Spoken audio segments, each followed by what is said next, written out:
Buen día, amigos. Hoy es un lunes, es lunes 6 de junio. No, hoy es 5. Hoy es 5, seguro. Hoy es 5. No, hoy es 6, creo. 6. Yo creo que sí. Hoy es 5. Qué bueno, porque el 5 siempre es bueno. No hay quinto malo. El mes de junio. No hay quinto malo, el sector de la Quinta República. El mes de junio va a ser un mes muy difícil. Quizás en julio algunos ya no estén, y quizás otros partan canturreando sus canciones más tristes, porque da la impresión que el país no soporta la crisis por la que está pasando. La escasez sigue existiendo abiertamente. Algunos artículos se consiguen con precios exorbitantes que el salario del venezolano no puede comprar. Y por supuesto, no hay que dejar de lado las medicinas. Todo el mundo pregunta por medicina, porque las medicinas no se consiguen. El gobierno se empeña en montar una Asamblea Nacional Constituyente para perpetuarse en el poder, pero no nos dice, ok, nosotros vamos a hacer la Asamblea Nacional Constituyente, nos vamos a quedar en el poder por todo el tiempo, pero les vamos a resolver el asunto de la seguridad, les vamos a resolver el asunto de la escasez, del abastecimiento, vamos a conseguir que los precios bajen, y vamos a tomar una serie de medidas, pero no se trata de eso, se trata de buscar quedarse a todo a cualquier precio, no importa que sea el sacrificio de los venezolanos. Hoy o ayer hizo unas declaraciones Rafael Ramírez a Maripili Hernández. Me cuentan que él intentó declarar, ir al programa, ser entrevistado en el programa José Vicente Rangel, pero ese es un programa que es del gobierno y el alto poder decidió que no lo entrevistara. Fue uno de Maripili en Unión Radio y allí dijo cosas que son ciertas, porque en realidad, antes de que él saliera del Ministerio de Relaciones Exteriores, él había señalado que había que hacer algún tipo de actividad que garantizara que el país mejorara la situación económica. Y se dijo incluso que él se iba a ir a Londres o a Nueva York a tratar de gestionar un apoyo para sus propuestas, y eso sí está ahí claro. Pero sin embargo, la respuesta inmediata fue que Ramírez salió del Ministerio de Relaciones Exteriores como corcho de limonada como embajador en la ONU. Y yo estoy seguro que está como embajador en la ONU porque hay que dejarlo en algún lugar, porque el hombre sabe mucho y hay que controlarlo, pero da la impresión que esta fue una de sus últimas declaraciones. Búsquela en la patilla, que deben estar las declaraciones del señor Ramírez, que no se trata en ningún caso de exculparlo por sus delitos si los cometió, sino se trata de poner en el tapete las declaraciones de un hombre del régimen. Entonces, si no hay salida, si no hay búsqueda de consensos para arreglarse el problema del país, de que lo que se quiere es una constituyente para que se quede Maduro y los maduristas en el poder, bueno, está bien, eso será muy loable desde el punto de vista de ellos, pero desde el punto de vista de los venezolanos es muy malo. Por eso yo he venido sosteniendo que es importante que todos los sectores opuestos hoy al régimen de Maduro hagan causa común y enfrenten esta situación. ¿Por qué? Porque no se trata de intereses particulares, se trata de los intereses generales del país. Hay quienes todavía creen, entre ellos María Bolívar, que participando en la constituyente van a tener alguna posibilidad de cambiar las cosas. Esto no sería muy lamentable lo de María Bolívar, porque se sabe que María Bolívar le cuesta mucho transmitir su mensaje, pero hay otros que sí, que todo el mundo sabe que tienen acuerdos con el gobierno, y si no lo tienen, por lo menos acarician la idea de la constituyente. Si no han llegado hasta allá, es porque sus propias organizaciones se los impiden. Entonces, yo creo que es justo que en este momento los venezolanos los venezolanos de bien, los venezolanos que entienden que es necesario preservar la integridad de este país, ponerse de acuerdo, porque el gobierno de Maduro no tiene salida. Incluso se comenta por allí que frente al deterioro institucional y frente al deterioro interno, tanto del gobierno como del partido, los colectivos y grupos armados decidieron no responder a las orientaciones de Padrino y responder a las orientaciones de Darío Viva, de Diosdado Cabello y de otros más. Entonces, imagínense ustedes, si ya tenemos problemas, ¿cómo sería esto cuando los colectivos comienzan a enfrentar a las Fuerzas Armadas?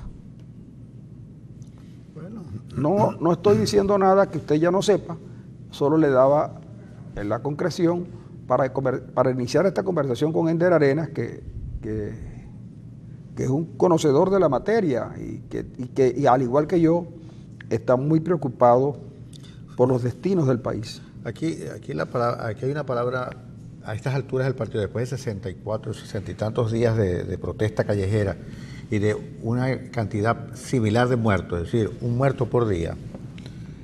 Aquí hay una palabra que hay que rescatar, que es una palabra casi que ha caído en una maldición gitana, que es negociación. Como Francisco dice, el gobierno no da para más, pues, ni tiene competencia gubernamental para producir políticas que superen la crisis, ni tiene tampoco la menor capacidad para poder ampliar sus tiempos, para poder ampliar su margen de maniobra, etc. Es decir, es un gobierno que realmente está inutilizado, es un gobierno que más allá de la constituyente no tiene otra fórmula, pero la constituyente no es una fórmula para salir del problema del país. Es decir, a nadie se le ocurriría convocar una constituyente para resolver los problemas del país. Si los problemas del país se resuelven con políticas, esto es una crisis económica, política, social. Hasta ahora la crisis política no se había convertido en una crisis de gobierno, es decir, el gobierno la había podido manejar más o menos con cierta eficiencia porque obviamente había una estructura interna casi monolítica. Pero a partir de las declaraciones de Luis Ortega Díaz se empiezan a producir fisuras dentro del aparato de gobierno. Y una crisis política que había sido administrada por el gobierno empieza a irrumpir dentro de la estructura estatal, dentro de la estructura de gobierno. Probablemente Luis Ortega Díaz sea la punta del iceberg, porque no es que Luis Ortega no sea capaz de hablar por sí sola, es capaz de hablar por sí sola porque es una persona inteligente, pero debe estar acompañada por otros sectores dentro del gobierno. Ya se han manifestado 3 magistrados. Pueden haber diputados que no están de acuerdo con la manera como se ha convocado a la constituyente. Y yo creo que el Tribunal Supremo de Justicia debería, un poco por guardar las formas, debería responderle a la fiscal sobre la diferencia que hay entre convocatoria e iniciativa, o la iniciativa y la convocatoria. Si no, el país se va a meter en un escenario donde sí es verdad que no va a poder salir de allí. Obviamente no podemos calificar las manifestaciones callejeras como una guerra civil. No hay ninguna guerra civil porque hay un sector, un polo demasiado bien armado, mientras que hay otro que no tiene absolutamente nada. Sí, eso es una cosa totalmente asimétrica. No hay una guerra civil. Lo que hay es una rebelión popular y ciudadana y una crisis de una envergadura tal que ya dijimos que el gobierno no tiene ninguna posibilidad de responder ni con políticas para resolver la crisis económica, ni con tiempo para resolver el problema de la crisis política. Así que yo creo que es necesario negociar. Es importantísimo la negociación para evitar más muertos y para evitar una crisis que nos vaya a meter en un tobogán del cual no vamos a poder subir nunca. Negociación es la palabra, pero para que negociemos, el gobierno tiene que entender que tiene un otro que es igual a él, que para negociar se requieren 2 actores que por lo menos que haya cierta reciprocidad, a ver qué es lo que se va a ceder y sobre qué principios se va a sostener un acuerdo. Primero tiene que decir, si la palabra negociación, que ha sido prácticamente una palabra casi maldita en este país porque la gente lo confunde con diálogo, y ya sabemos la experiencia del diálogo, es necesario recuperarla. Recuperar la negociación significa recuperar la política como el arte de acordar, como el arte de pactar. Pactar, acordar, negociar no significa traición. Significa resolver problemas que son terribles para todos los venezolanos, no solo para un sector, sino para todos los venezolanos. Negociar. ¿Qué se va a negociar? Bueno, habría que hacer una agenda, una nueva agenda. Primero, elecciones generales ahora, este año. Libertad para los presos políticos. Canal humanitario. Es decir, recuperar la formalidad de la democracia primero. Como cuestión de principio. Como cuestión de principio. Y ya veremos cómo se instrumentalizan esos principios, pero no podemos desdeñar la posibilidad de negociar. Hay que negociar para evitar más muertes, para evitar más violencia, para evitar esa salida sadomasoquista que significa la guarimba que te encierra en tu propia casa y no puedes salir, ¿me entiendes? Porque porque se desbarató todo, porque estamos en una situación totalmente anómica, porque no hay normas generales para todos. No hay normas generales para todos. Entonces, estamos en una situación realmente calamitosa. Ojalá que el gobierno entienda que hay que negociar. Y veremos realmente cuáles son las salidas para ello, buscar la posibilidad de que alguien se haga cargo de la gente cuyo costo de salida es demasiado alto por las acusaciones que hay contra ellos. Y porque en verdad la impunidad no puede ser la regla para la transición, es decir, no puede ser... hacemos tablas rasas y volvemos a empezar de cero, ¿no? Y algunos que han cometido demasiados hechos delictivos como para olvidarlos. Es decir, la impunidad es una mala consejera para cualquier proceso de transición y democrático. Hay gente que tiene que estar castigada, obviamente que sí, por violación de los derechos humanos, por robo, por corrupción. Sí, pero sin duda que eso debe dejarse en manos de la justicia. Exactamente, que funcione. Claro, que se deje en manos de la justicia, porque lo otro pudiera ser, mucha gente, más que justicia, lo que clama es venganza. Yo creo que eso es un gran error. De lo que se trata es de rescatar el país, rescatar las libertades democráticas, rescatar todo el tejido institucional y permitir que estas instituciones hoy, a diferencia de ayer, funcione como debe ser. La justicia tiene que ser despolitizada, tiene que ser despartidizada. Es obligatorio hacerlo. Y los organismos de control tienen que hacer su trabajo como corresponde, no atendiendo a otros intereses. Fíjate que una medida interesante para una negociación es realmente resolver el problema de los colectivos armados, resolverlo. Es decir, esa estructura paramilitar que hay en la sociedad, que está enquistada en la sociedad civil venezolana y que hace que la violencia encuentre un tejido abajo. Y sin control. Eso hay que resolverlo ya. Hay que desmantelar los colectivos armados. Porque más allá de esta situación... Los colectivos armados en la ciudad y los colectivos armados en claro, la zona rural. Un aspecto importantísimo de cualquier negociación es que esa estructura paramilitar tiene que estar totalmente liquidada, tiene que estar desmantelada. Porque no puede convertirse en una superestructura de gobierno que instalada en la sociedad civil se convierte en enclaves autoritarios, instalados en la sociedad. Es decir, que no deja salir a la gente de sus barrios, que le cobran vacunas, que los amenazan con matarlos. Es una cuestión increíble. Entonces, eso hay que resolverlo. Totalmente. Y lo otro que resolver es un plan de recuperación del país en términos económicos. Es un país que está destruido totalmente. Cuando uno habla de destruido, la destrucción aquí no es una metáfora, no es unas ganas de hablar tonterías. El país está destruido y lo han destruido en los últimos 18 años. No es que esto es una labor increíble de Maduro, no. Lo destruyó un modelo que se instaló en el 99. Es el modelo el que hizo que este país, antiguamente envidiado en todo el continente, hoy sea una rémora. Un país que pasa hambre, un país que la gente se muere por falta de medicamentos, un país que se muere en las calles porque lo mata a cualquiera. 28.400 muertos es una cifra escandalosa en cualquier parte del mundo. Ahora, yo digo, el mejor sitio para leer una situación en un país es el Estado. Está arriba. Ahora, ¿de verdad que el régimen no se ha dado cuenta de lo que ha pasado en el país y que persiste en quedarse en el poder a costa de la felicidad de los venezolanos? Una cosa increíble. Hagan lo que tienen que hacer, hagan elecciones, y si las van a ganar, bueno, que las ganen, pero hagan elecciones. Las elecciones es una buena vía para salir de este asunto. No es posible que ustedes no lean lo que está ocurriendo en el país. No es posible que Padrino López lo dice, bueno, han habido cierta desmesura en algunos, de algunos funcionarios. Desmesura no. Es como dice Alberto Arteaga, es el uso mortal de la fuerza pública. De eso se trata. O 63 muertos vienen ¿por qué? Por disparos de pistolas de perno. No, son producidas. No sé si tuviste la fotografía y el video de ese señor que es obrero que bajaba de su trabajo y recibió un bombazo lacrimógeno en la cara. Una cosa impresionante. Entonces no es una pequeños focos de desmesura de algunos funcionarios. Es que los videos, las redes todos los días nos informan del desbarajuste que se produce en la fuerza pública reprimiendo a la gente. Yo creo que es hora de que el gobierno haga un alto, de que reflexione en bien del país. Eso que dice, que se la pasa diciendo que el bien que la felicidad suprema es lo que ellos buscan. Bueno, búsquela renunciando, produciendo elecciones, llamando elecciones.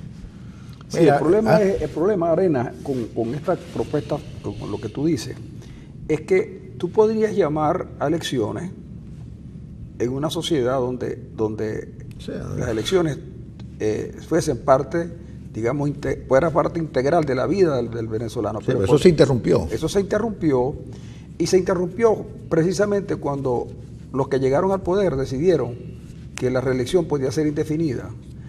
Yo creo que la reelección como tal, por un periodo, no es una cosa que pudiera afectar mucho, pero una reelección indefinida coloca todos los resortes del poder en función de acabar con las elecciones, porque se van a realizar formalmente, pero en el fondo no persiguen lo que la gente quiere, que es la alternabilidad, sino que se trata de una mascarada. Y las estuvieron haciendo por un tiempo mientras la gente era cautiva, ¿no? Era cautiva, pero cuando desaparecen los elementos que garantizan que la gente esté cautiva, cuando desaparece la gente se hace más libre. Se hace más libre porque abre los ojos y se da cuenta que después de 18 años, la propuesta que te hacen es una propuesta que no termina de satisfacer tus necesidades y que por el contrario, en vez de satisfacer, lo que hace es que las agrava. Pues bien, el gobierno pierde una elección, ya la primera campanada Capriles casi le gana a Maduro. Después vienen las elecciones parlamentarias y tienen que hacer una maroma para quitarle los 3 diputados. Y entonces tú ves, porque tendría uno que ser demasiado tonto para fijarse en lo siguiente. El mismo día de las elecciones, unos días antes nombran un tribunal supremo, una sala constitucional. Después, a los 2 días o 3 días de las elecciones, deciden que los diputados de Amazonas no son válidos. La sala electoral inmediatamente acepta. Pasa un año y el Consejo Nacional Electoral no se pronuncia por un caso de una elección que ellos proclamaron.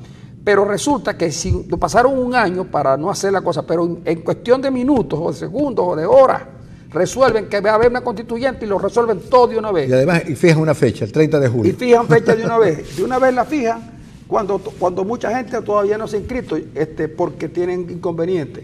Entonces, sin duda, frente al mundo y frente a los venezolanos, lo que está claro es que hay un organismo electoral que responde a los intereses del Poder Ejecutivo, y el Poder Ejecutivo obliga o tiene también subordinado al Poder Judicial y también a la Contraloría, y como no tiene la Asamblea Nacional, le caen encima, la inhabilitan prácticamente con el desacato. Y hoy, cuando la fiscal decide enfrentar la situación porque sabe que iban por ella de todas maneras, es decir, no se había dicho, no se había manifestado así, pero ahora se sabe que los que no quisieron que Luis Ortega estuviera en la fiscalía y que hicieron todo para sacarla, pero ella logró apoyos internos que la colocaran allí, ya iban por ella además. Antes de pronunciarse, ya iban por ella. Y todo indica que la salida de Luis Ortega se empieza a cocinar después de la sentencia del TCJ que elimina la inmunidad parlamentaria y cercena los derechos de la Asamblea Nacional, pero no, ya había un movimiento para sacarla. Incluso me cuentan algunos... Había hasta una sustituta, además. Sí, me cuentan algunos que a Luis Ortega, tal vez lo tendrá que decir ella en su momento, ya le habían propuesto la fórmula de la renuncia. La fórmula de la renuncia para que el TCJ, en sustitución de la Asamblea Nacional, la nombrara. Yo no sé si tú recuerdas un día de una de esas declaraciones que se filtraron, pero que como aquí muchas cosas no se les da importancia. Luis Ortega dijo, a mí no me nombra el TCJ. Sí, claro. El organismo que me nombra a mí está. Bueno, en ese momento, esa fue una declaración que Luis Ortega da justamente porque se le ha propuesto la renuncia. Una renuncia honorable, como la que le propusieron a los magistrados, que los jubilaron honorablemente. Pero que esos magistrados en algún momento están dispuestos a hablar, a decir de dónde vienen las presiones. El grupo gobernante está muy reducido, muy preocupado, porque los movimientos internos son muchos. ¿Por qué no se expresan hoy con la claridad y la nitidez del caso? Porque resulta que nadie quiere caer en el vacío. Hay unas declaraciones que vamos a comentar en unos instantes, en unos raticos después de venir de la pausa. Las declaraciones, lo que dijo Leopoldo López, en unas declaraciones un tanto, no extrañas por lo que dice Leopoldo, porque en realidad se ciña a lo que él siempre ha venido planteando, sino el momento. Amigos, nosotros nos vamos a ir a una pausa y enseguida regresamos con estas declaraciones de Leopoldo López que están en las redes.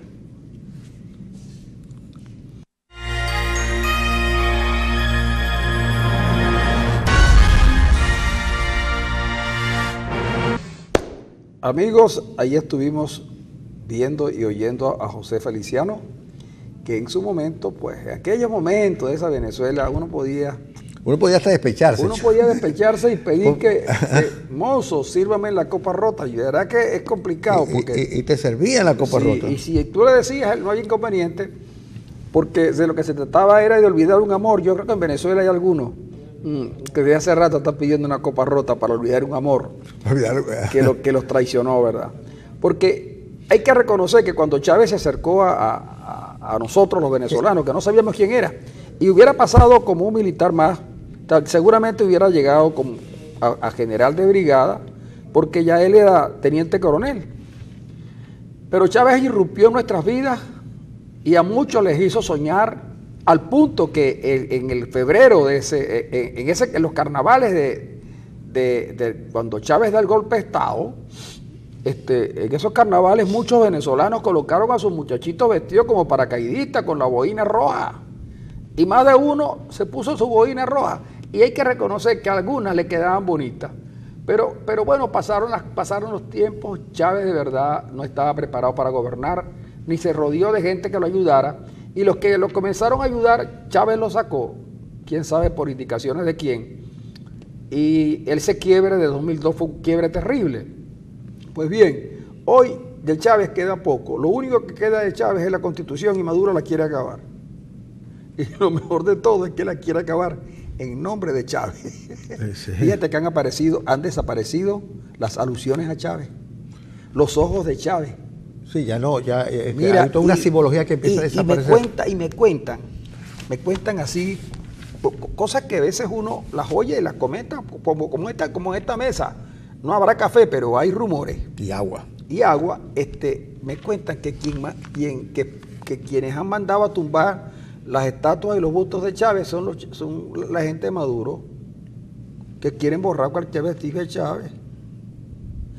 Y me dijeron, no te extrañes que un día de esto ocurra algo en la zona del Calvario, porque lo que se quiere es construir una nueva realidad más ajustada a lo que es el comunismo y el socialismo cubano, a lo que Chávez expresaba, que era el Chávez bonachón, el Chávez tal, el Chávez que permitía la corruptela. El amiguismo de Chávez parece ser que hay que sacarlo también, para poner una cosa mucho más ideológica. Entonces, ya las referencias a Chávez pareciera que no son buenas. Bueno, ha desaparecido porque un poco. Extrañamente, en las protestas, nadie iba contra Chávez, porque eso que está ahí de Chávez ni siquiera para rendirle culto, porque no llevaban corona ni nada. Y comenzó un movimiento a acabar con las estatuas de Chávez y los bustos y la cosa, pero coincide con que el gobierno ya no pone vallas de Chávez, ya no pone los ojos de Chávez, ya poco citan el socialismo del siglo XXI, y casi todas referencias. Bueno, hasta el punto que el enfrentamiento de Luis Ortega Díaz contra el problema de la constituyente es a través de una cita de Chávez. Entonces, para que tú veas que el recuerdo de Chávez, Es que Chávez quedó en los disidentes. Es que Chávez en este caso particular va a ser frente al recuerdo que alguna gente tiene de él, mucha gente. Chávez es un hombre que todavía lo quiere mucha gente en el pueblo venezolano. Frente al recuerdo de Chávez, el gobierno trata de imponer el olvido. Por eso es que Luis Ortega Díaz le recuerda a Maduro una cita de Chávez que es clave en el asunto de por qué la constituyente tiene que ser sometida a un referéndum popular para ver si se aprueba o no, a ver si la gente lo quiere o no, la constituyente. Y se lo recuerda a Luis Ortega Díaz con una cita muy larga de Chávez. Pero hoy, Chávez está sometido deliberadamente al olvido por parte del gobierno de Maduro, porque Chávez es un problema para Maduro.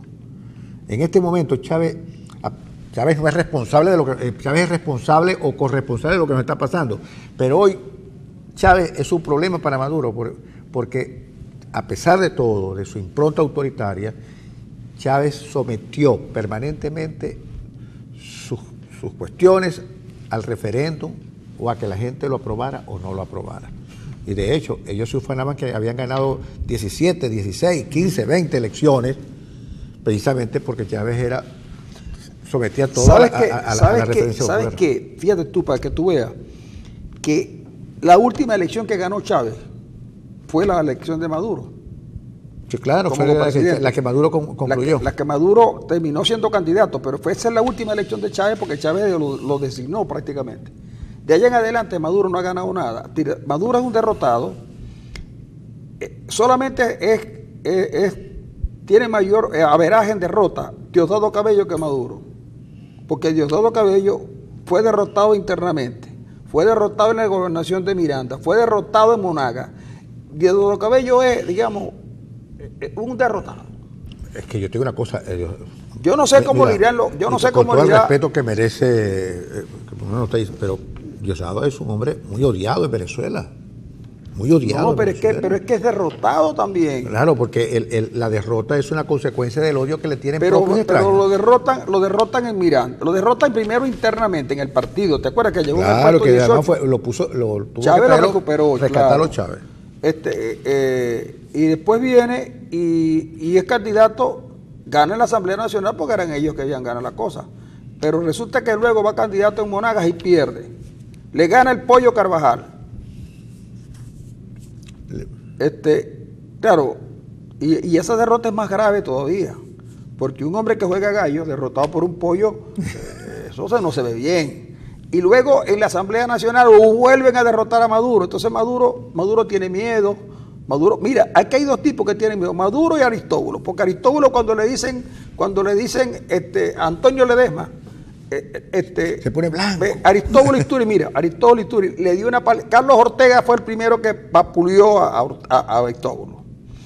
Cada vez que se lo ponen a Ledesma ¿y qué pide? Que primero le pongan el sparring para practicar. Y después que le traigan a su mamá. Y después que le traigan a Foster.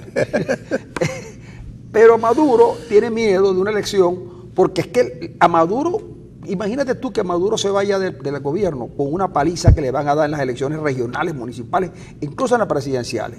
Entonces Maduro pudiera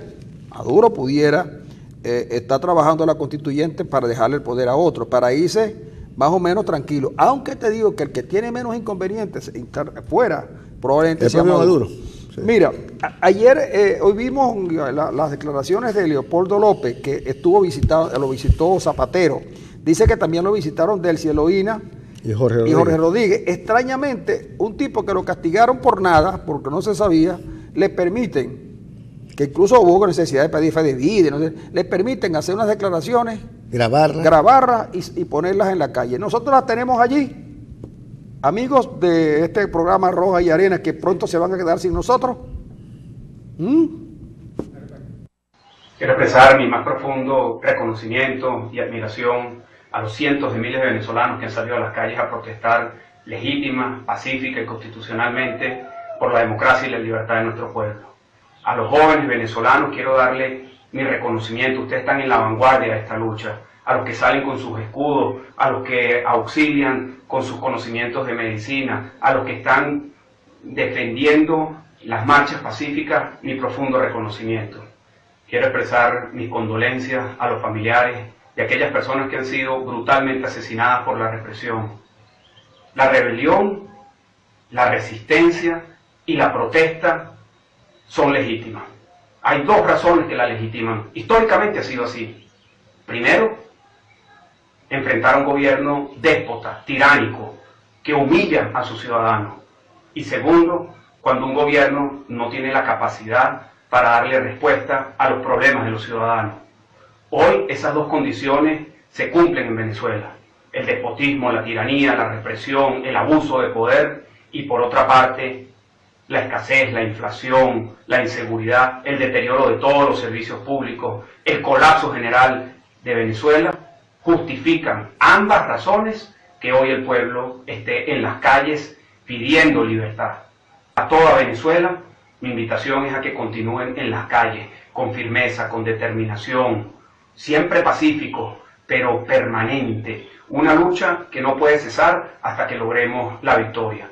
Una protesta que tiene que estar en todos los lugares, en todas partes, en todo momento. Solo así lograremos conquistar la libertad y la democracia.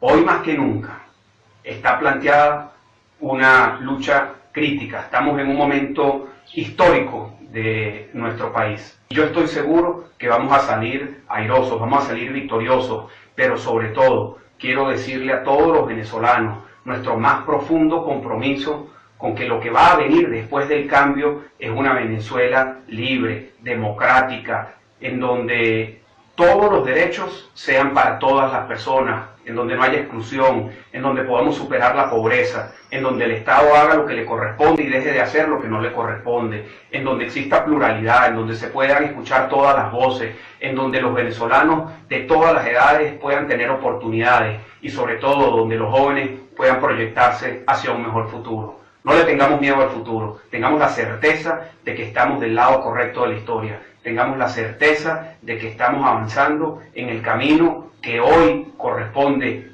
luchar y mañana nos corresponderá construir esa mejor Venezuela. Hagamos honor a nuestro himno. Gloria al bravo pueblo que el yugo lanzó. Gloria al bravo pueblo que el yugo lanzó. Allí está en nuestro himno nacional la actitud que debemos de seguir, pero también está el destino que vamos a tener. Lograremos la victoria, lograremos la libertad y lograremos la democracia. Que Dios bendiga a Venezuela, que Dios bendiga a todos nuestros hijos que hoy están en las calles luchando, que Dios bendiga a nuestro futuro. Todos los derechos para todas las personas. Fuerza, hermano, fuerza, hermana, fuerza y fe, fuerza y fe. Y hoy más que nunca estemos claros, el que se cansa pierde. Quienes tenemos la razón no podemos cansarnos. Avancemos hacia adelante, por Venezuela, por nuestro futuro, por la libertad. Bueno amigos, ahí estuvimos viendo a Leopoldo López, distinto el cuerpo, ¿no? Al que presentaron estos días. El que nos presentó Diosdado Cabello, ¿no?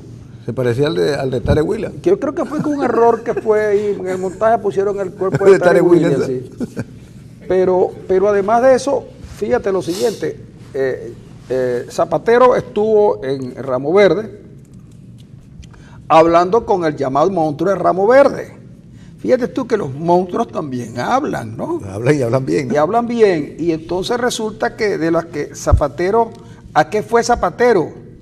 Seguramente a desarmar la calle, a buscarle a Leopoldo López algo que le permitiera llevarle a Maduro, porque es que Zapatero es un agente de Maduro. Sí, ya fíjense ustedes que la comisión mediadora en la que ha quedado reducida a Zapatero como mediador del gobierno, como un funcionario del gobierno venezolano. Me dicen que luego fueron Delcia Lovina y los hermanitos Rodríguez, que sí, yo les digo por cariño así, los hermanitos Rodríguez. Leopoldo ya sabía que la mesa de la unidad decidió que conversación no hay, porque es que el gobierno tiene que tener interlocutores serios para poder hablar. Porque ellos dicen que para hablar con el gobierno necesitan fiadores. Para poder hablar con el gobierno hay que pedirle fiadores. Entonces, lo cierto es que entonces llama la atención lo siguiente. ¿Quién autorizó una la grabación de Leopoldo López, quién la autorizó y quién permitió su salida, si la misma señora de Leopoldo dice que a ellos les quitan los teléfonos y les quitan todo. Yo sé por presos de Ramo Verde que ellos cuando entraban con teléfono tenían que hacer una serie de jugadas muy raras para poder engañar a los guardias, que también se dejan engañar, no crean, los guardias les gusta, si no, pregúntenle a los guardias nacionales que están en la frontera, que pasan las gandolas y ellos no se dan cuenta. De verdad. ¿Qué pasa, Arenas? ¿Qué Bueno, traes tú de esa decisión? Bueno, alguien, porque si a Leopoldo López se castigó en estos días y estuvo 30 y tantos días sin dejarlo ver por la familia, porque no quiso hacer los ejercicios que un guardia le obligaba a hacer porque tenía un dolor de muela. ¿Cómo es que ahora graba un video coherentemente? El discurso era coherente, sistemático, sin fisuras internas, perfecto. Y no solamente lo dejan grabar, tranquilo, sino que lo dejan salir. Es porque alguien dentro de ahí de Ramo Verde permitió que eso se hiciera. Sí. Y permitió que saliera, y permitió que entrara el equipo de grabación. Se hizo con un teléfono supuestamente, pero está muy bien editado, está muy bien hecho. Una cosita, aquí me escriben, yo no quiero decirle nada, porque yo sé que el que está viendo no tiene razón, pero dicen que no se está viendo el segundo segmento, ni en la red, ni en el Periscope, ni en nada. ¿Qué está pasando? Pudiera saberse. Bueno, volviendo a lo de... si no se está viendo nada, no sé si podemos ir hablando. Yo creo que si no... pero volviendo a Leopoldo, yo creo que... Podemos ir a un corte hasta que arregle. Podemos ir a un corte, vamos a un corte. Hasta que arregle, porque... Pero entonces que... bueno, pero vamos al corte. Vamos al corte, claro.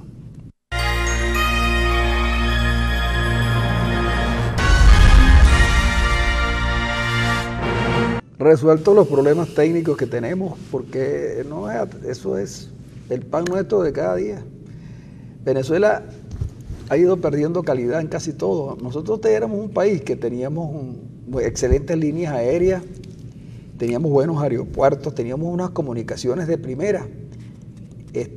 Ya nosotros habíamos conocido las miserias y las desgracias de la CanTV, pero luego hubo necesidad de privatizarla para que dejaran de ser una carga para el erario público. Y entonces, bueno, mejoraron sensiblemente y aparecieron otras compañías que prestan servicio y vivíamos rumbo a la modernidad con una ventaja sobre otros países. Pero desgraciadamente, un buen día alguien decidió ponerle la mano a la CanTV y acabaron con Movilnet. Las oficinas de Movilnet son unas cosas horrendas. Acabaron con la CanTV. Ahora para conseguir una línea cuesta y hay que pagar. Si tú no lo pagas a lo que llaman la maraña, a los trabajadores de CanTV, que tienen que enmarañarse porque si no, no pueden vivir. Yo no estoy seguro si le siguen pagando las acciones que ellos tenían. Lo cierto es que CanTV después se hizo del monopolio del servicio de la internet y resulta que eso es terrible, no se puede, de verdad, es que es increíble. Nosotros como sufrimos acá en el canal, porque como no tenemos la salida por cable, porque el gobernador Arias Cárdenas decidió que no saliéramos más, porque un amigo del gobernador le pidió ese favor y el gobernador se lo hizo. Nos sacaron de las principales cableras sin argumentación alguna. Intentamos seguir con ustedes por la vía del internet, pero ya ves, hay un día que está bien, pero 20 días que está mal, y nos angustia que usted no nos pueda oír, que no nos pueda ver.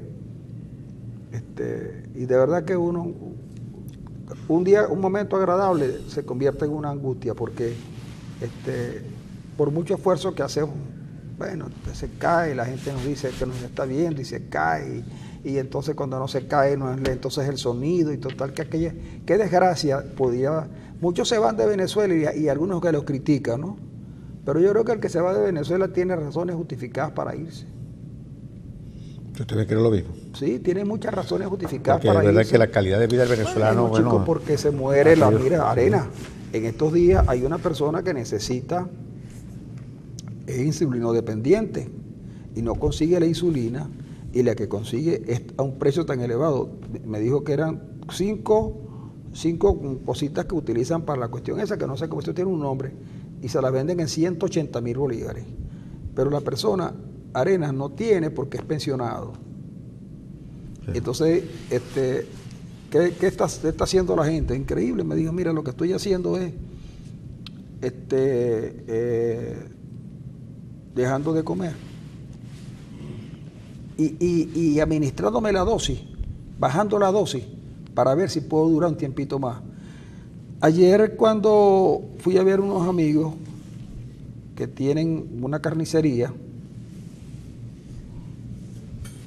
le dije que bueno, estaban limpiando la carne y yo solamente por curiosidad le pregunté qué hacen con esos recortes, no son recortes, sino cuando le quitan la grasa a la carne para molerla y esas cosas. ¿Y sabes qué me dijo? Que eso antes la cogían ellos y siempre la han hecho para dárselo a la gente, para los perros, a los clientes Me dijo, Francisco, no lo vas a creer. La estamos usando, ahora la tenemos, antes se la dábamos a la gente, ahora, y la gente las congelaba, ¿no? Uh-huh. Para tenerla, bueno, ahora hacen bolsitas, porque pasa gente por allí buscando esos recorticos de carne que quedan, y además las verduras que hay que sacar, que sacan porque la verdura, al no tener buena presencia, la sacan. La gente le hacen pequeñas bolsas y me dice, no son pocas las bolsas que hacemos. Es una manera de colaborar con la gente que está pasando necesidad. Sí. Y yo le dije, ¿y qué hacen con eso? Bueno, hacen arroz, lo ponen al arroz, a veces se ponen a tratar de que el poquito, hacer el esfuerzo, un poquito de carne para los muchachitos. Y entonces ellos acordaron que cuando lleguen productos, por ejemplo, les llega leche, ellos cogen leche y hacen bolsitas, esa bolita, y distribuyen, y la gente va, chico, pero va con una resignación. Bueno, fíjate que ahora en las iglesias, que hay las sopas solidarias, las mesas de misericordia, comedores solidarios. Impresionante, los domingos uno pasa por la avenida, esa avenida es la prolongación, circunvalación. Circunvalación 2. A las 11:30 de la mañana en la iglesia San Ramón Nonato, uno ve unas 200 personas ahí esperando. Ahorita están 320. Que termine la misa para entrar a almorzar, porque ahí hay un programa de comida.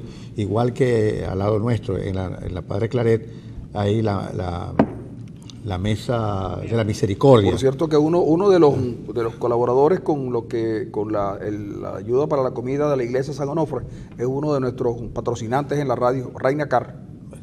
Bueno, entonces imagínate, la iglesia tiene ese programa y llama a sus fieles, a sus feligreses, a que colaboren. Es decir, creo que en la San Ramón tiene un programa porque los feligreses van y cortan las verduras y cortan la carne los días, creo que el sábado. Y bueno, hay que implementar medidas de ese tipo. Es decir, imagínese usted, es un país petrolero con las reservas de petróleo más grandes del mundo.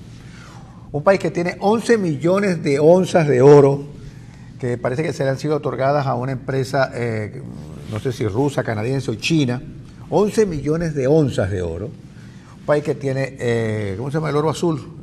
Coltán. El coltán, que tiene diamantes. Es decir, un país sumamente rico. Imagínense un país sumamente rico, en la que se tienen que implementar programas de ayuda humanitaria a un denso sector de la población que no puede comer ni siquiera a veces una vez al día. ¿Y quién es responsable de esto? Porque siempre tiene que haber un responsable. Los responsables ya sabemos quiénes son, especialmente los responsables de los últimos años.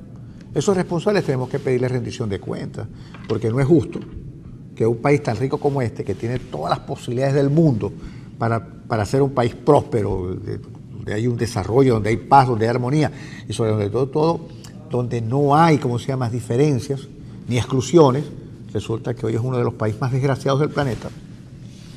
Entonces la iglesia, grupos de la sociedad civil, grupos de gente, caritativa, tienen que armar programas para poder dar un plato de comida a indigentes o a personas que no pueden comer en el día porque no tienen cómo, cosa que no resuelve el problema.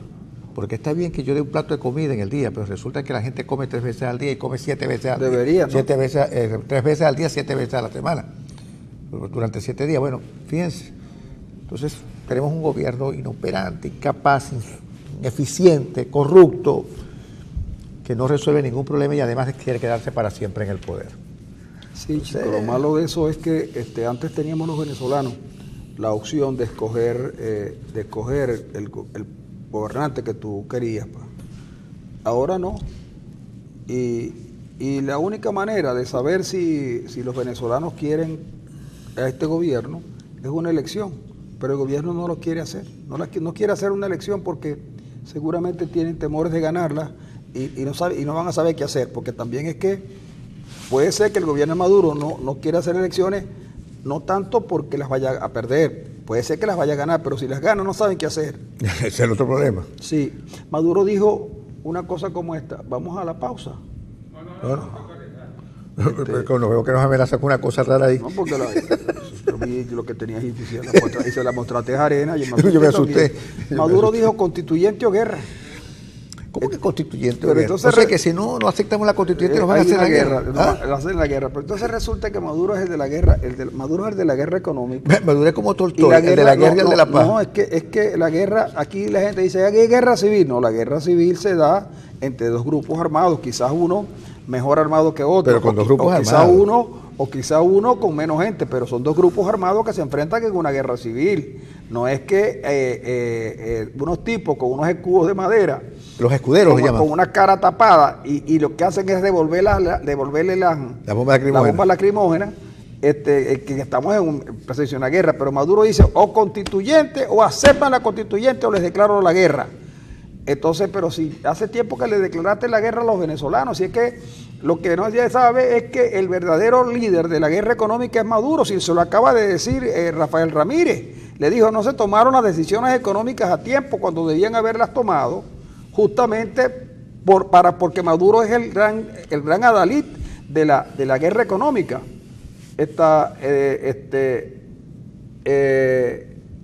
Y entonces, o constituyente o guerra, presidente, haga lo que usted crea que debe hacer. Ya usted tocó piano, que por cierto, tengo que reconocer que Maduro toca el piano horrorosamente, pero toca mejor piano que gobierno. Imagínate tú. Sí. Por cierto, hay un video buenísimo en las redes con Gabriela Montero. ¿Tocando piano con Maduro? No, tocando piano. Ella toca, primero empieza el video tocando Maduro y luego Gabriela Montero hace una de sus cosas que hace buenísima. Dice, los primeros ruidos fueron los de Maduro. Los primeros ruidos. Sí, los primeros. El caso es que Maduro cree que él tiene derecho a todo, inclusive a tocar piano. Toque piano si usted quiere, incluso puede tocar piano todo el día, sí, caramba, no. Pero no gobierne, pero váyase del gobierno. Sí, es verdad. Es decir, eso que dice Francisco es verdad. Usted toca horroroso, no le saca una nota buena al piano, pero aún así lo hace mejor que con el gobierno. Imagínese usted. Entonces, caramba. Ahora, dicen que todos estos desafueros que cometió Maduro son por consejos deliberados para que lo haga mal de su propia gente. Yo no creo. ¿Ah? Dicen que hay gente dentro del gobierno que quiere salir de Maduro rápido y lo aconseja terriblemente. Eso de la constituyente es un consejo que le dieron. Pero supieras tú que uno de los que está más interesado en la constituyente es Isaías Rodríguez, ¿no? Pero ¿sabes por qué, chico? Pues es que todo tiene su razón de ser. Es que Isaías Rodríguez tiene una disputa con Tarek William porque no está definido ¿quién es el poeta de la revolución? ¿Quién es el poeta de la revolución? Es una pelea por... Sí, es una pelea. Y fíjate tú que ya he notado cierto distanciamiento de Tarek William del gobierno una vez que llegó Isaías, porque hay celos. Isaías dice que una vez creada la constituyente debe quedar plasmada en la nueva constitución que el poeta de la revolución es él. Y yo le dije, bueno, si es así, habrá que recitar los poemas de Isaías Rodríguez todos los días, en todas las emisoras y todos los medios, incluso el que tenga su internet, el Twitter y esas cosas tienen que aceptar ver a Isaías Rodríguez. Nosotros la semana que viene, porque esta semana no va a ser posible, no vamos a tener acá a Isaías Rodríguez, pero vamos a tener la poesía de Isaías Rodríguez. Vamos a dedicar un segmento entero a Isaías Rodríguez, con toda su poesía, y vamos a tener un Pero poeta. sería interesante una especie de contrapunteo entre la poesía de Isaías, considerado y la de Tarek. Sí, y la de Tarek. Yo creo que deberíamos, antes de que se haga la constituyente, deberíamos hacer ese contrapunteo. Ese contrapunteo. Es decir, incluso este hombre es del llano, ¿no? Sí, el terror del llano. El terror del llano le llama. Isaías Rodríguez, que es considerado el Lorca venezolano según el poeta Crespo. Claro. El Lorca venezolano según el Crespo. Y Tarek William, que no es ningún poeta menor, ¿ah? No, señor. No, señor, de ninguna manera. Los dos están considerados los grandes poetas de esta revolución. Una revolución que tiene pocos artistas, porque y poca producción revolucionaria de la música, exceptuando un video que está por allí, una cuña de los Clack Móvil, que peor no puede ser, porque yo no sé quién les dijo que los venezolanos, es decir, tienen una imagen del venezolano que no corresponde a la realidad. El venezolano es mucho más que eso, más que esos pelos parados que están allí. Mucho más que eso. Es decir, somos morenos, podemos ser negros, podemos ser indios. Incluso podemos ser feos. Podemos ser inclusivos, somos feos, pero no somos eso que presentan ahí. Aquí en el Zulia hay eso uno es una imagen que tiene. Aquí en el Zulia hay uno que llaman el bonito. Sí. Es una imagen que tiene el chavismo de los venezolanos, que en verdad los venezolanos somos mucho, pero mucho más que somos eso y mucho más. Pero fíjate tú que cometen esas cosas tan... Es que yo creo que yo creo que por la fuerza de los hechos y de tanto repetirlo, yo voy a creer que los venezolanos somos imbéciles. Porque, ¿sabes qué hicieron? Telesur publica una información donde Henry Ramos se inscribe en la constituyente, pero también Lilian Tintori aparece en la lista de los que están inscritos. Entonces, no se sabe si es una travesura, es una tontería. Bueno, Henry Ramos dice que eso es una vagabundería. Pero claro, pero es que además la colocan para que lo crea quién, los afectos al gobierno o los de la oposición. Es tan burdo que de verdad lo que hacen es ridículo, chicos. De verdad que a mí me dio cosas, porque esa es una televisora que la pagan con dinero del venezolano, con dinero del venezolano que paga impuestos. Oye, hablando de televisoras y esta cuestión, tú tienes una nota sobre Gustavo Cisneros, que es bien interesante, ¿no? Bueno, Cisneros cuenta en Armando Info, según lo que trae la información allí, que dicen que Cisneros en su momento, utilizó los servicios de un hombre muy cercano que creo que está preso en Brasil, que es Dirceu. Sí, José Dirceu, que es el hombre que se hizo la cirugía plástica y estuvo en Cuba cuando la dictadura de los militares, y entonces ahí él señala aquí no solamente a Cisnes, sino también a otros más, entre ellos a un diputado de la oposición, y señala a Armando Info en su cuestión que también aparece que a Capriles se le dio dinero. Capriles dice que a él no le dieron nada, pero parece ser que el hombre sí lo tiró para la calle, ¿no? A Capriles, dicen que Capriles... ¿Pero qué dicen del asunto de Cisneros? Bueno, el Cisneros ya te lo voy a conseguir, porque Cisneros lo que hizo fue un lobby. Porque en verdad Capriles no firmó contrato alguno con Odebrecht. No firmó contrato alguno, no. Yo me imagino que como muchas empresas le habrán dado dinerito, porque tú no pones todos los huevos en la misma cesta. Vieron que Chávez podía perder y vamos a arrimarle algo también. Pero entonces en el momento en que le arrimaron algo a Capriles, el gobierno se dio cuenta y le paró la cuestión a Odebrecht. Incluso no le querían pagar. Después lograron hacer un lobby ahí y tal. Aquí te dice, mira... Los coletazos del llamado caso Lavajato en Venezuela ponen de manifiesto el debate sobre el financiamiento de la política, que cambió a partir de 1999, cuando los partidos quedaron sin fondos del Estado. La trama de Brasil desnuda a los políticos de ese y otros países, pero también a un sinnúmero de empresarios que han optado por pagar favores. Pervi Gracia, el empresario venezolano Gustavo Cisneros, cuyo nombre también salió a relucir en las tantas actas que procesan los fiscales brasileños.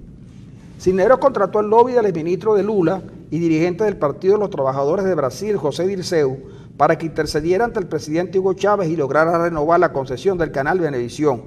Algo similar hizo la empresa Ambev, la mega multinacional propietaria entre diversas marcas de la cerveza Brahma, que recurrieron a los mismos servicios para tratar con el alto gobierno una salida sin contratiempos del mercado venezolano. Recuerda que Brahma es una empresa, Brahma era una empresa brasileña. Lo que pasa es que Ambev la compró. Nosotros teníamos un problema en Venezuela, el cambio era controlado, teníamos dificultades con el gobierno de Chávez, que era gobierno cerrado, y esa salida necesitaba ser negociada con el gobierno para no tener mayores ruidos en otros países donde tenemos presencia fuerte como Argentina y Centroamérica. Eso lo dijo ante la justicia brasileña Milton Seligman en nombre de la empresa Ambev. Queríamos tener una salida negociada con el gobierno y recordé buscar a Dirceu porque sabía de su cercanía con el presidente Chávez. La empresa JD, asesoría e consultoría de Dirceu, recibió más de 12 millones de dólares entre 2006 y 2013 por cabildeo y favores políticos que solo él podía cometer por su cercanía a Lula y su entorno, además de las asignaciones contratadas por Cisneros y Ambev. Otra empresa brasileña, Consilut, apeló a Dirceu, cuya mediación alcanzó para que los directivos de la compañía lograran entrevistarse no una ni dos, sino 3 veces con el expresidente Chávez, a quien pedían cancelar las partidas de un proyecto de la Misión Vivienda que prometía 5.000 casas en el complejo habitacional Calle Aurima de Ciudad Bolívar. Dirceu me llevó 3 veces para hablar personalmente con Chávez y después de eso el dinero comenzó a salir más rápido. Mira pues. Señor. Hasta los impolutos. Este país, mira, hay una declaración que te quería preguntar. Hay una nota que bastante difundida en el Washington Post, donde señala que Venezuela es el cartel del narcotráfico más grande del mundo. Pero se dice el Washington Post, que está vinculado a muchos sectores, habría que preguntar cuál es la razón por la que Washington Post señala semejante acusación tan grave. Hubo un momento en América Latina que se hizo una acusación similar a Noriega. Y Noriega, el gobernante panameño, exgobernante panameño, que murió recientemente, la semana antepasada, ¿verdad?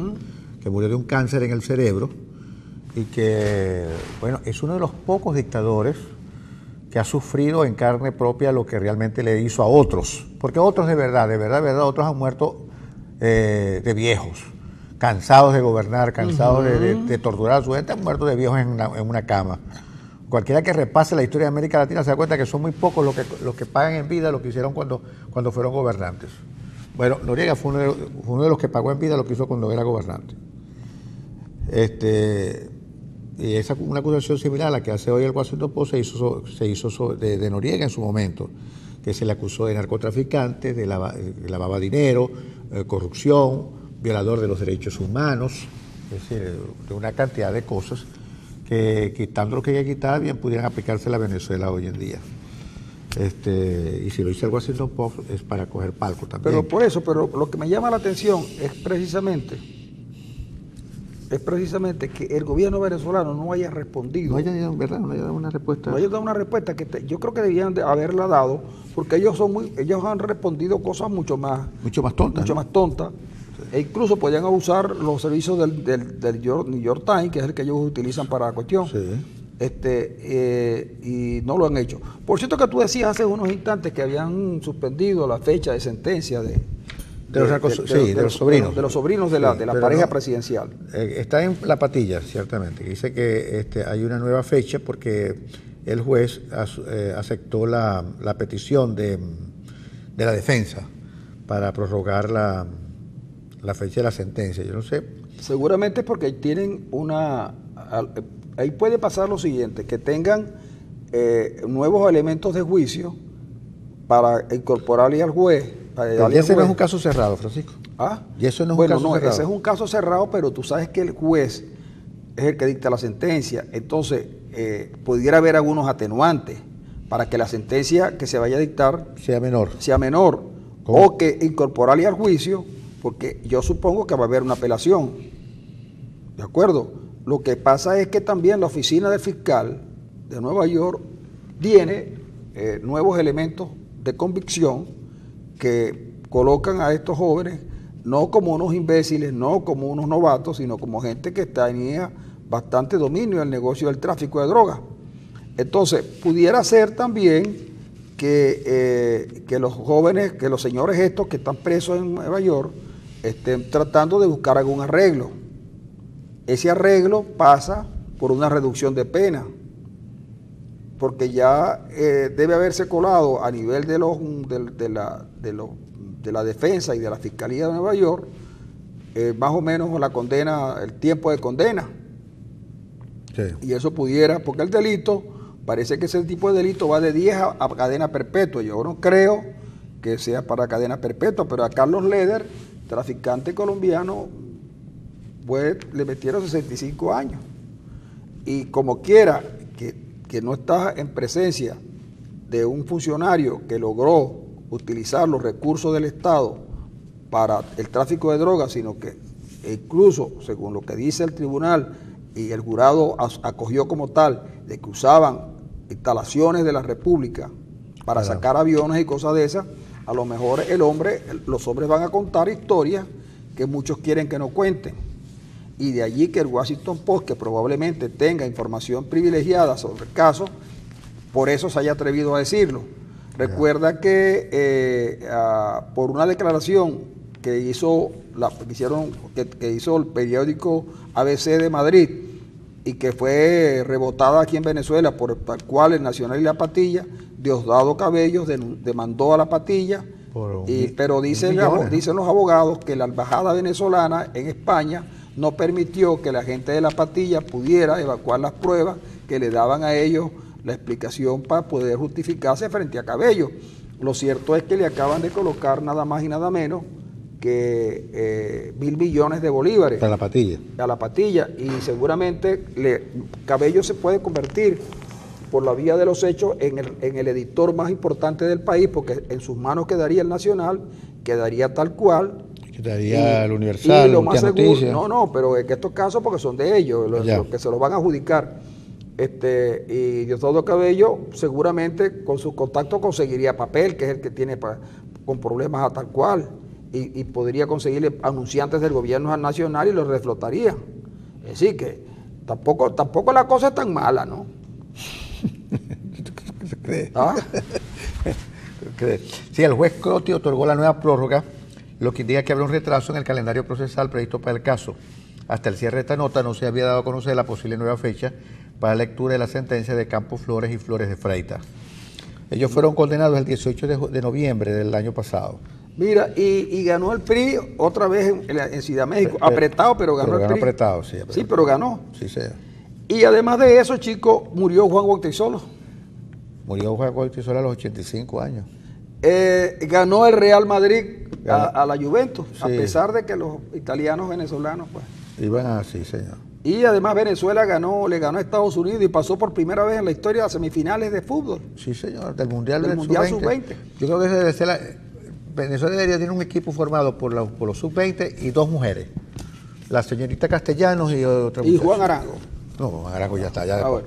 Amigos, nos tenemos que despedir porque el tiempo se nos agotó por hoy. Mañana regresamos con ustedes si Dios quiere y si las condiciones así lo permiten.